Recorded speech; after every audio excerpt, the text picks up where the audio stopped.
Hey, what's up, everybody? BDF44 coming at you with another video. All right, so we're talking about the Lakers and the Minnesota Timberwolves, who will be playing tonight at 6 p.m. Pacific, 9 p.m. Eastern in Minnesota at the Target Center. And last night, the Lakers played a game against the Chicago Bulls, and it was a bunch of bull, basically. And we didn't find ourselves very pleased. If anything, we thought all of our problems and weaknesses were kind of summed up in one basketball game. The team is fully healthy. Both teams have a very fantastic injury report for this game. Jalen Hood-Schifino is the only guy missing for our game, and he's a game-time decision, actually. He's not even missing, so he might actually be available to suit up. And a guy by the name of Ryan Clark is out for the season with an Achilles injury, of whom I'm not familiar with. One of the young guys in Minnesota that probably would not be playing at all anyway.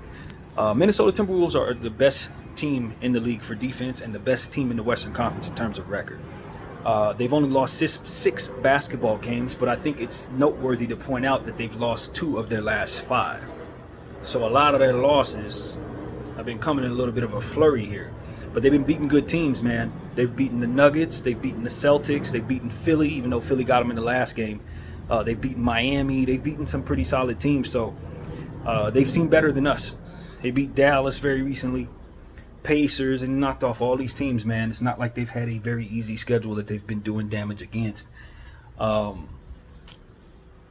don't know what to say other than my confidence level is low for the Lakers going into this basketball game. And you just got to understand that your Lakers have gotten everybody back, and because of it, now your coach has his opportunity to do different things with the lineup, kind of insert guys into the lineup, and that's really shaking some things up in some very bad ways. We've been getting out rebounded pretty much for the last several games. We've been getting torched from behind the arc over the last several games, and the Lakers have now lost, if I'm not mistaken, 4 of their last 5 games against teams that are not very good in some cases. The San Antonio Spurs got us. Dallas without Kyrie got us. The New York Knicks, we just found out that Mitchell Robinson's going to be out for the entire season. They beat us without him. So it's just been a lot of stuff going on there that the Lakers have not really done very well in regards to.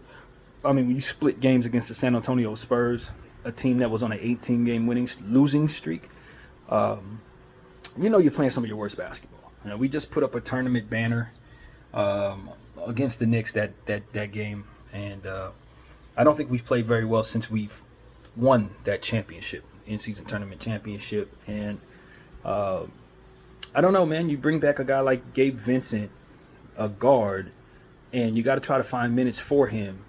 And in doing so, what you end up having happen is your coach is removing your centers instead of removing guards from the rotation. And so, as a result, you're getting outboarded. Size disadvantage issues that you really haven't had all season start to become a thing. And that's kind of what we saw yesterday. Andre Drummond and Vucevic were able to control things. Patrick Williams, they just kind of controlled things because we didn't have the size out there to match up with them very, very well. And so, couple that with a good three-point shooting percentage from their entire team. I think they hit like 19 threes yesterday on the game, shooting over 41%. I mean, you just understand that the Los Angeles Lakers did not get it together, man. We did not get it together against a very good shooting Bulls team. We played some of our worst defense. And then on the offensive end, we couldn't get anything going either.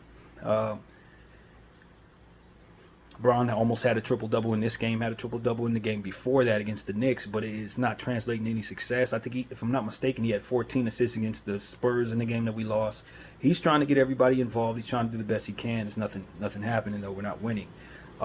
Anthony Davis has been playing pretty well throughout the course of this losing process. I don't think I can really say too much bad about Anthony Davis, other than he's not very healthy. He's trying to play through an ankle, and even though it's not been mentioned, I saw with my own eyes him come down kind of funny on his hip. That's been giving him trouble in that growing area. So we're just trying our very best to withstand what we need to withstand to keep Anthony Davis out there. And he's doing a fantastic job of playing through these injuries.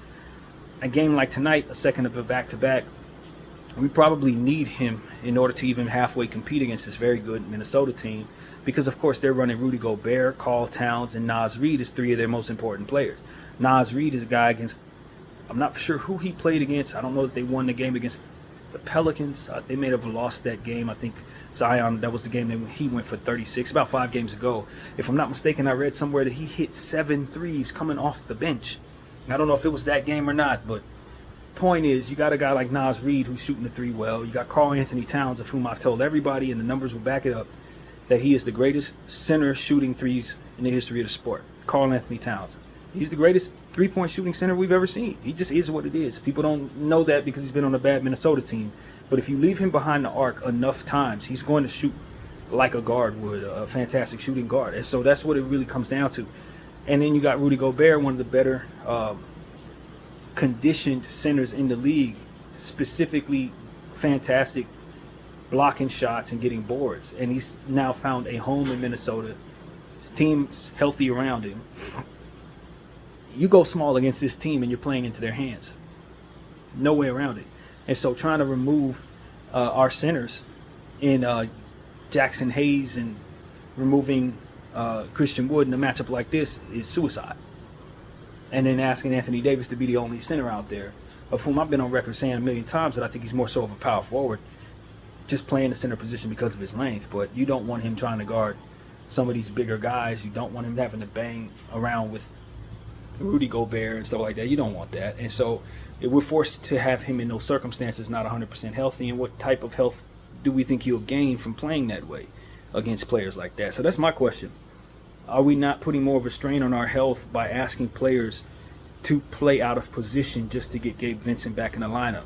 Or is this what we're going to try to do going forward, because this is the vision the coach has for the team, for us to play small like it was last year when we had three guards in heavy rotation to start the game, in Schroeder, Patrick Beverley, and Russell Westbrook? We saw how bad that looked. It didn't work at all. And as a Laker fan, I'm fed up with this idea that I'm supposed to believe in small ball basketball. And I don't. And on top of that, I lose when my team runs it. So personally, I loathe it more than anything else in basketball. And we just so happen to keep running it consistently and keep losing doing so. So yeah, Darvin Ham, you're losing me with what you're doing with Gabe Vincent, man. And this is why I made a video a few days ago before the Knicks game saying that when we bring Gabe Vincent back, I was worried this would be what we'd see, and I was making the case for moving Gabe Vincent before it even gets to that. Shop him now so you don't allow Darvin Ham this opportunity to run small ball, with him being the shortest player on the floor, and with Darvin wanting to incorporate him into the lineup, removing bigger players instead of removing other guards. We don't want to remove anybody from the rotation right now. We got developing guards like Cam Reddish and Max Christie. D'Angelo Russell has been playing bad, but this is the team that we know can match up with everybody because they're all above 6'4". When you move Gabe Vincent into the lineup, he's about 6'2", and because of it, you're going to have defensive rebounding issues, offensive rebounding issues, and a lot of different things that come with just playing smaller guys who are not overly gifted. And so for me, I'm watching this and I'm just seeing my worst nightmare come to pass several days after making the case that this would probably be what we'd see. And so I don't know, man. For me to say that I feel confident going into a game against three centers and Anthony Edwards, basically Michael Jordan's child, more or less, I feel terrible about this game, man. And then you got guys like Mike Conley who are going to be steady out there. Jaden McDaniels is one of the best defenders in all of basketball. They got a good team, man. You got one of our old Lakers there, Troy Brown, who's getting some solid minutes, playing well into their system. Leonard Miller is a player that I don't know he will be available. I think they got him running around the G League, but I know if he is available, he's capable of going at a high level. Kyle Anderson, slow-mo, is a triple-double threat at all times, comfortably playing off the bench. Jordan McLaughlin is a young player that I like a lot on this team. He plays well for them. A guard coming off the bench playing defense who can shoot the three. I mean, they really do have a pretty good team this year, man. This is not the year to just take Minnesota Timberwolves for granted, thinking that you're going to be able to run them out of the gym for any reason. They are beating everybody. This is the best team in the league right now, believe it or not. They have a better record than the Boston Celtics last I checked, at 20-6. So this is one of those games where it's like, if you're looking at this season and what this season is providing you right now, this is the most important game you got on the schedule. This is the team you need to be focused on more than anyone else in the league, because they have the best record in the league. So it's like anytime you think about, okay, we're playing Denver, okay, we're playing Boston, we're playing the best team. This is that. But because we've been so used to Minnesota being a team, you may go into this game thinking something less than that and end up getting beat by 25 points because that's how good they are this season. And so this is one of those games where it's like they're not going to catch me off guard like that. I'm paying enough attention to know they're the best team in the Western Conference and the best team in basketball right now record-wise. Their defense is number one overall and has been the whole season. They've been knocking off teams that are supposed to be better than them, and they are that. They're exactly who they are, and I expect for them to be right there in the end if nobody gets hurt, because really that's always the issue with Minnesota is can they stay fully healthy? Well, they're fully healthy right now. Karl Towns playing fantastic basketball. Anthony Edwards has been hurt, but he's still Anthony Edwards, and he's been back for a couple games now, so I'd imagine he's going to be himself tonight against us. And the good thing about that is he historically plays very poorly against the Lakers. He plays well against everybody but us. So I don't know why that would change tonight. I don't expect a whole lot from Anthony Edwards tonight, just based on the history of him struggling against purple and gold almost damn near every single time he plays us. I think he's played well against us one time.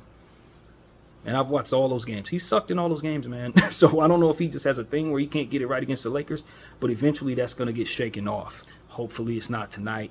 We also see this team in about 4 games. Hopefully he plays poorly there. But that ain't the problem Naz Reid has. That is the problem Karl-Anthony Towns has. Rudy Gobert don't have no problem playing against the Lakers. Jaden McDaniels ain't got no problem playing against the Lakers. We need to get our heads together. Mike Conley, we had him and we traded him to Minnesota for D'Lo, and we see how D'Lo's balling. And I'll tell you something else about D'Lo. D'Lo doesn't tend to play very well against his old teams, just like Christian Wood. Both of those guys, I've been paying attention to this. They don't like playing against their old teams. They're businessmen, and they like having an ability to go back to a place and say, yo, remember me? I used to play for y'all. I'm not going to play my best ball against you. That is something that has been very consistent with D'Lo Russell. He don't play well against his old teams most of the time. And so I'm not expecting much out of him tonight, man. I'm not. And if I'm going to be removing anybody's minutes to a degree to get Gabe Vincent involved, it's going to be D'Lo's. He gave us 2 points, 2 assists last night against the Bulls. He's been averaging under 10 points over the last 5 games. And he's a scorer. Now, if he was somebody like Draymond or somebody like, someone that isn't expected to score, then I'd be like, all right, cool, you don't need to be scoring. But the fact that he's D'Lo Russell, a shooter, a scorer in this league, who's been giving us underperformed production from scoring, I'm really disappointed and upset about how he's been performing.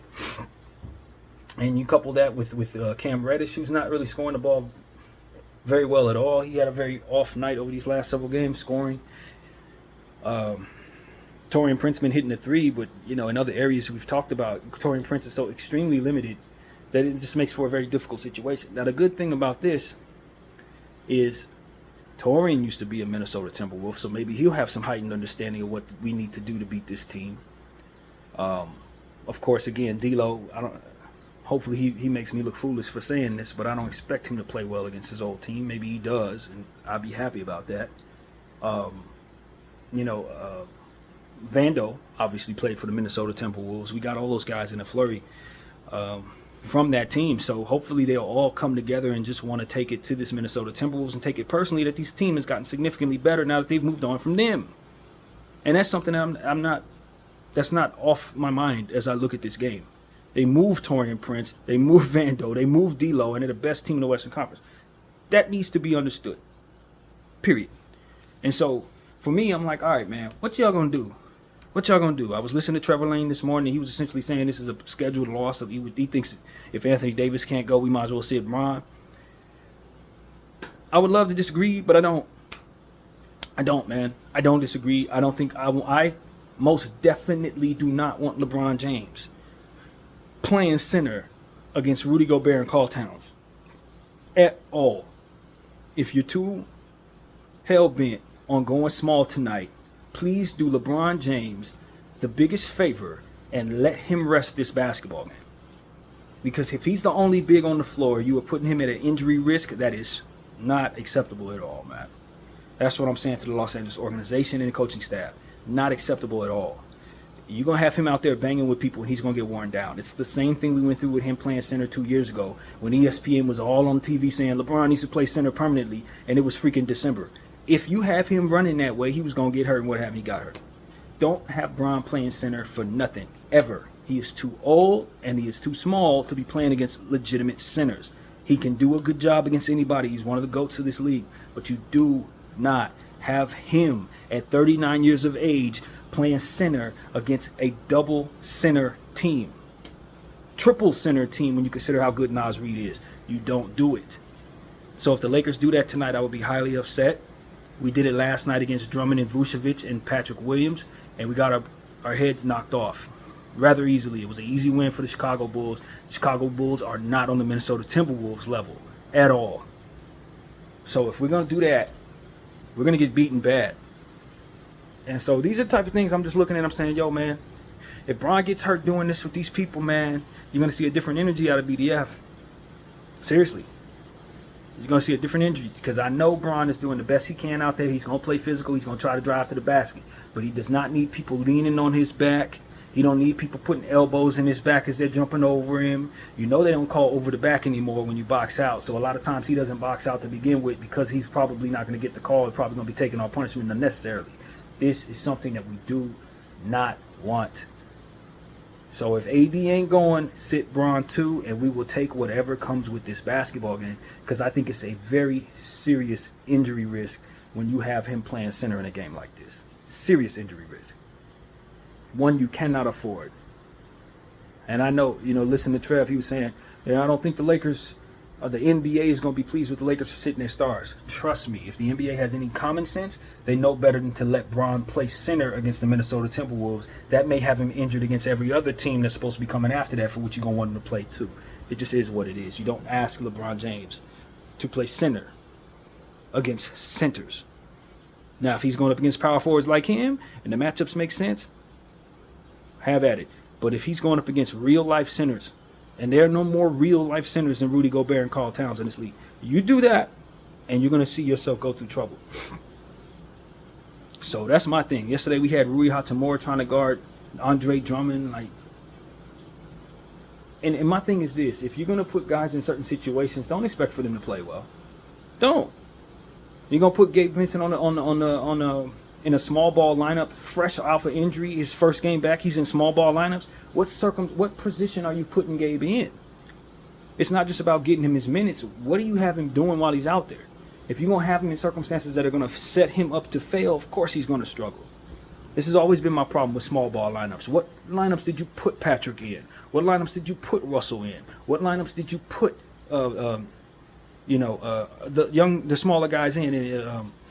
Some of our shooters, Beasley. What positions did you put them in? Did you put them in lineups for which they can have success, or did you ask them to do things that they shouldn't have to do because you had an idea that they should play small ball and they can't necessarily overcome what comes with that? And the guy's coming fresh back from injury. The last thing he needs to be put into is experimental rotations against real-life lineups that are used to playing with one another. Of course he's going to look bad. So these are the type of things that just need to be said, man. It spoke to why Gabe Vincent is expected not to be successful on this team. It's because the coach is going to put him in small ball lineups, and those small ball lineups are going to have him being a net negative just off the strength of the lineups, not necessarily having anything to do with him. And so I'm over it. I think all of Laker Nation is tired of how the Lakers have been playing these last 5 games. And it's hard to be thinking about how good we looked against the Pacers when we look bad against everybody after that. Everybody after that. And so that's where I'm at with the Lakers, man. I'm tired. I'm frustrated. We're losing. We're healthy, and we look worse than we did before we got hurt. Before guys got back, rather. We look worse. And Vanderbilt's playing through injury. AD's playing through injury. God knows who else is actually trying to play through injury to keep us healthy. We're not healthy. And coach wants to do nonsense. That's probably going to likely put guys in more of a position to fail and have to strain themselves physically. Enough. If we don't see reasonable lineups out there tonight, we're going to suck. And I'm just going to tell y'all, just like we did against Chicago, if this man don't put real reasonable lineups down there, regardless if he believes in the players in various positions, if you don't put players in position tonight against a team that definitely plays big, you are going to see how bad that looks just like you did last night. It would be the same result. It'll be the same result. You cannot do it. So it must be some Christian Wood out there tonight, whether you believe in him or not. If AD doesn't play, you would be wise to put Jackson Hayes out there, whether he looks good or not. Castleton needs to be called up. If he's not on the regular rotation tonight, he needs to be on a flight to Minnesota tonight. Whether he looks good or not, you need him on the floor. And because our coach doesn't necessarily believe that, we're going to have trouble. This is what it is. We're going to have trouble. If you want to run if he wants to run Rui Hachimura and LeBron James at the center position, we're going to have trouble tonight. It's not even a question. Minnesota has to play significantly worse than what they're expected to for us to even be competitive. It's God's honest truth. And that's not even taking into account Anthony Edwards and just how high his ceiling actually is. And what he can do to you. Period. Like, it's not a good matchup for the Lakers right now. It's currently constructed, especially with D'Lo playing like he doesn't want to be here, more or less. And so that's my attitude, man. I'm in a space where I'm thinking that there's not a whole lot of solutions. That we're just gonna need guys to play out of their mind. Maybe we can get an out of their mind type of Austin Reeves game tonight. Maybe he just hits like 9 threes or something. Maybe Bron is having one of those nights where nothing misses, like he did against the Pellies. That's the kind of night you're going to need against the best defense in the league. You see what I'm saying? It's not like they're just going to let you do that. So this is going to be one of them nights, man. Hopefully Anthony Davis feels great. Having watched enough of this league over the years, I know better than to think a guy who rolled his ankle in the last game is going to fly to another spot and then be fine. Hopefully there was no flight. Maybe they took a bus. Since it's Chicago to Minnesota, I'd like to think they didn't even have to get on a flight. But whatever the case may be, it's not easy to see that 24 hours later. It's not easy to see that in my mind's eye.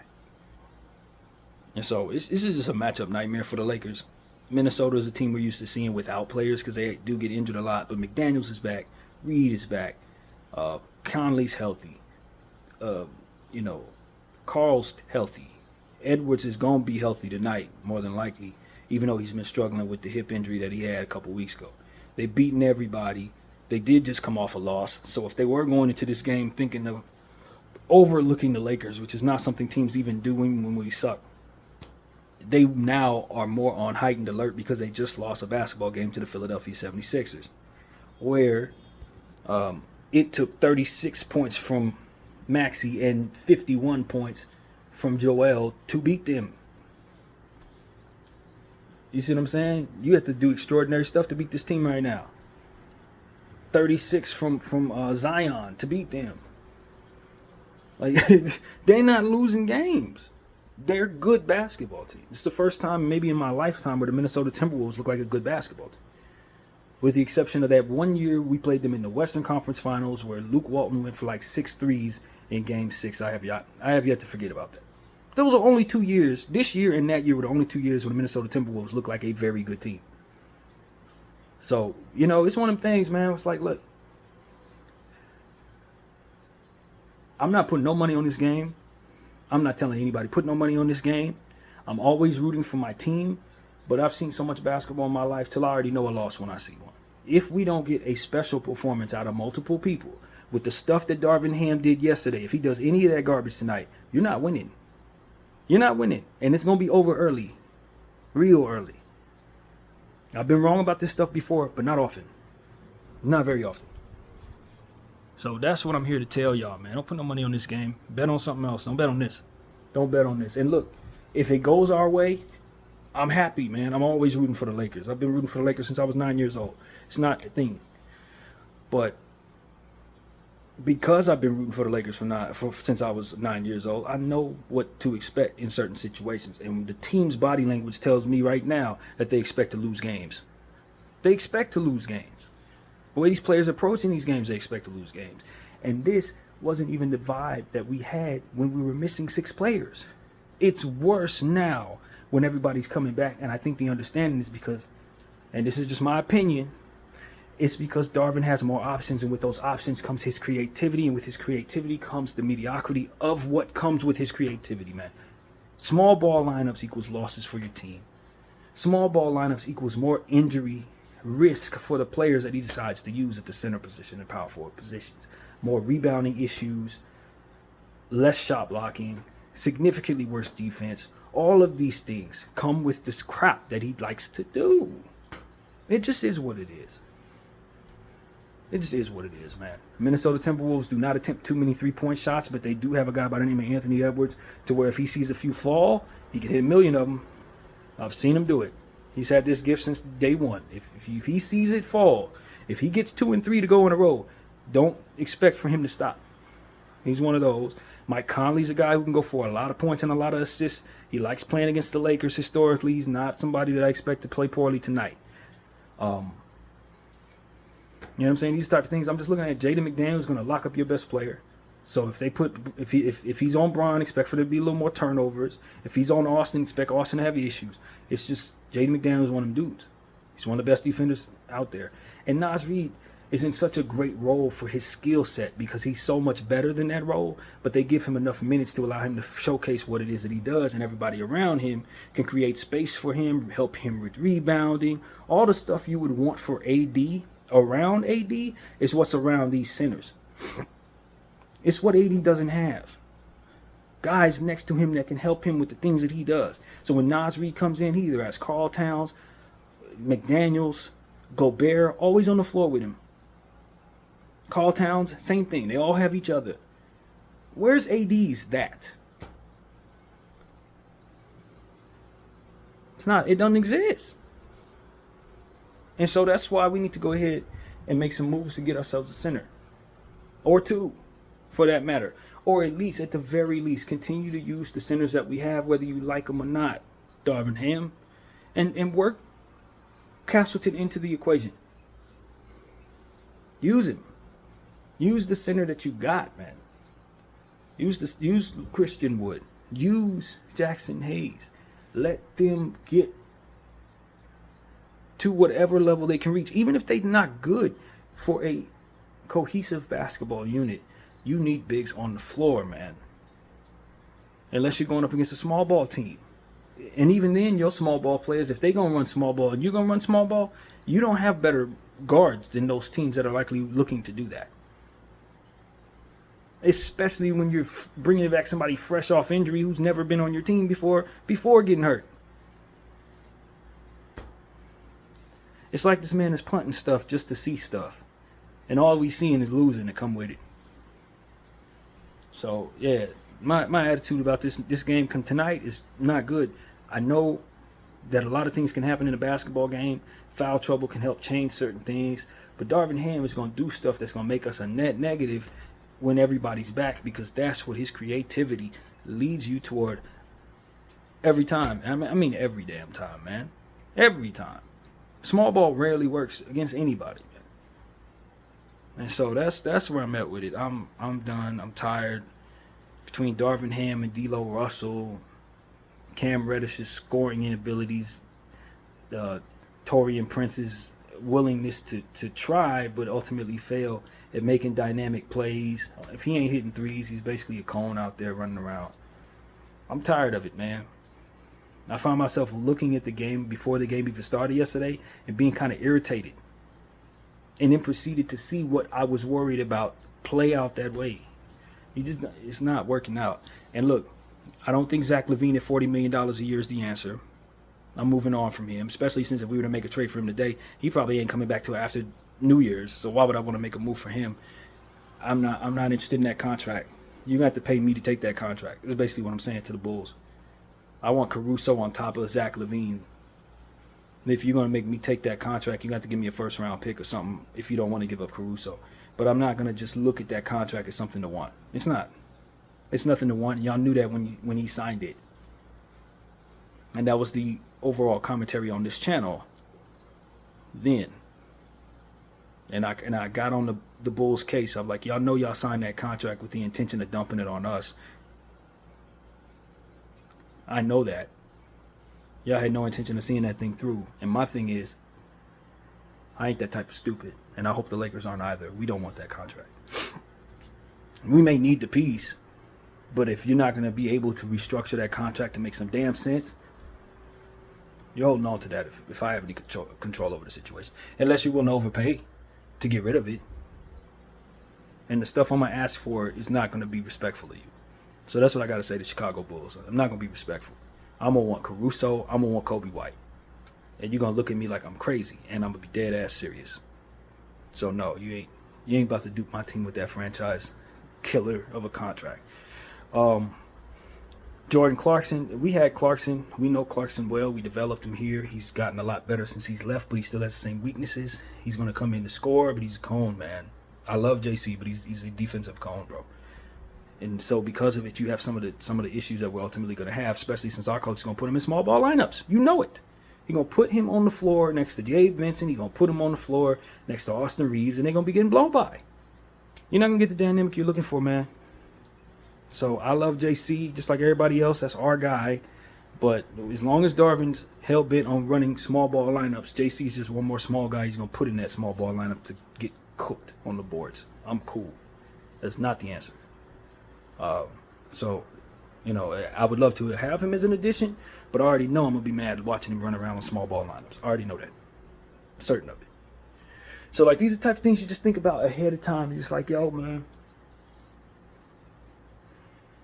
I need a coach who respects size and is going to look to put players in positions to have size on the floor so that they can get the most out of themselves, man. If you're going to put JC on the floor, you got to have him next to guys who are big enough to make it make sense.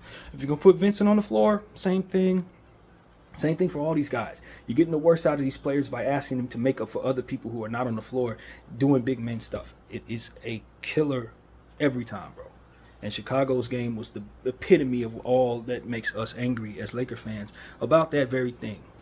So now that we're going against the biggest team in the league, Minnesota, the best defensive team in Minnesota, one of the better rebounded teams in Minnesota, you have a very bleak outlook as a Laker fan, extremely bleak outlook. And that is ultimately something that is usually followed by exactly what we're worried about.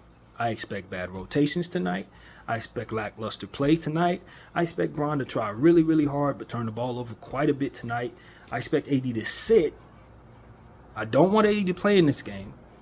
And I don't know that they will ask him to, given the fact that he rolled his ankle. He may insist on playing. If he doesn't play great basketball, he's going to have trouble. Me personally, I want him to sit. I want him to sit. I want Bron to sit. I want Vando to sit. I want us to sit everybody that would otherwise make this a competitive game, because I know we're not going to beat this team even if we do. So we might as well get ourselves the rest that we need, because this is a very serious schedule we have ahead over the next 5 games. We play this team again. They can see us again in their building when it's not when it's not a back-to-back a week from now. But we need to try to straighten ourselves out, because I'm telling you, you go out there running that crap that Darvin did last night, and you're going to get your butt whooped. And that is exactly what Darvin's going to do. It's exactly what he's going to do. He may have a little more size out there, but he's going to do some stupid crap tonight. You can just see it. He's in that mode. He's in it. He's in it. You done gave him his whole team back. Now he can do all his stuff. It is what it is. So that's my attitude, man. I ain't prepared for nothing good. Laker fan, very frustrated. It's about as frustrated as I've been all season.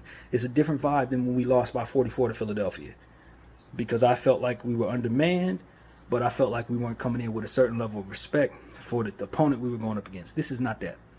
This is not that type of frustration. This is the frustration of understanding that your coach has finally gotten the cuffs taken off of him now that his whole roster's back, and he gets to do stuff that he wants to do, which don't do nothing for you. That's what this is.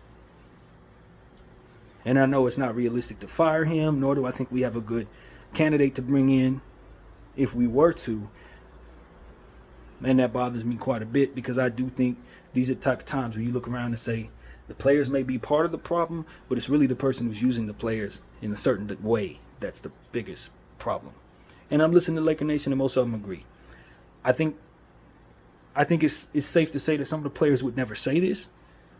I think it's probably best for them not to vocalize that in any way, but I'm pretty sure some of the players feel that way too. You cannot run what we ran out there and expect for anything less than being frustrated, man. And it's a lot of ways to lose, just like there's a lot of ways to win. But demoralizing your basketball team by doing stuff that does not play into its strength is a way to lose a locker room, in my opinion. It's a way to lose people's faith in you, man. You bringing Gabe Vincent out there and putting him next to two guards and two forwards and asking them to go up against legitimate centers. You're going to have people looking at you like, bro, I can't win like this. I like you as a person, but I can't win like this. While you experimenting with crap that clearly doesn't work. Can't win this way. So that's what I think I would be thinking if I were in that locker room. You look at a guy like Max Christie and his dynamic ability. He had one bad game, but you're in the process of trying to develop this young fella. You can't remove him from games where his best skill set is what you need on the court. He was needed out there yesterday. He was needed a few games ago before he played poorly. And how am I supposed to not look into that game that he had that was bad and not see the fact that we needed him in the game before that and didn't use him? How do I know he didn't play bad because he was kind of depressed about you not using him when you should have? Because we've been documenting this for the last 5 games.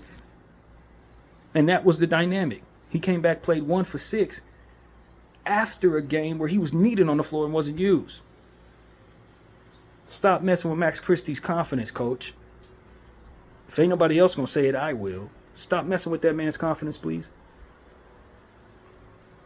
So these are the type of things I'm just like, yo, man, hey, Darvin, please, sir, please. I don't know who follows me. I don't know who, I've been talking to this Laker team for 5 years now. Please, fam, stop doing stuff that I don't believe in. You're making it hard for me to get on here with a good attitude. You're making it hard for Laker fans to want to watch this crap, bro. Stop running small ball lineups with no centers. If a point guard goes out or is coming back, you got to remove a point guard, bro. Position basketball does have some merit in this league. This small ball shooting threes crap, you gotta have the players for that. You don't have a 3-point shooting team, so why are you running small ball? Everything you need to do is in the paint. Why you want to be small? It's not like you running Steph Curry out there, bro. You don't have 5 Steph Currys. So this type of stuff is just like, it is what it is. You got to make it make sense, bro. And because it doesn't, you get a frustrated fan base. And losses, more importantly than our opinion, you lose. So that's what I got to say. That's my attitude before the Minnesota game. Before it even starts, this is my attitude. So you know it ain't going to be good if we don't look better than what I'm expecting to look. That's it. That's what I got to say, man. The Lakers are going to be wearing yellow tonight. Minnesota's going to be wearing their blue and white uniforms. A really nice looking blue, kind of sky blue type of thing. I like that uniform a lot. That's what they're wearing. Hopefully they lose in it. But we're going to play right into the hands just like we've been doing since the Indiana game. We played a great game against Indiana, had a nice game plan. And every game since, we've been playing into the hands of the opponent. Every game since. So why would I expect anything different tonight, man? On the second off a back-to-back. Why? Against the best team in the league right now. Come on, man. Maybe they wake up and act like Minnesota's the best team in the league. Maybe they're aware, that this was a team that you probably should have been game planning for a week and a half ago. Given the fact that you got 2 games against them over the next week. Maybe they get it right. Maybe they approach this game like Minnesota's earned the right to be approached. I'm open to being so wrong. And we come out and ball out. But I'm telling y'all, man, you do things the way you did last, and you're going to fall out. BDL 44, I thank y'all for watching. I'm out.